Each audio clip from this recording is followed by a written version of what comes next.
ایک نئی شروعات ہوئی ہے. یہ صرف سری نگر میں محدود نہیں رہے گی، یہ ریاست میں تبدیلی آ گئی ہے. Is inevitable change has come to سری نگر.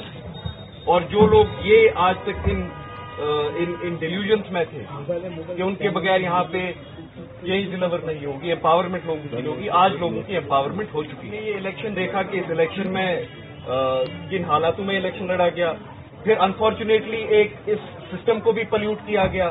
ایسے لوگ نکلے اس سسٹم پہ دبا لگانے کے لیے فورس الیکشن بھی جو نہیں لگنا چاہیے تھا.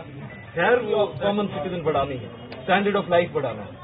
اور وہ میں پوری کارپوریشن کے کارپوریٹرز کو لے کے، چاہے وہ میرے ساتھ ہوں یا میرے خلاف ہوں، آج کے ووٹ کے بعد میں سب کارپوریٹرز کے ساتھ کام کروں گا اور لوگوں کا انشاءاللہ کام کروں گا. اور انشاءاللہ ہماری جو ٹیم ہے وہ سری نگر میں تبدیلی لائے گی.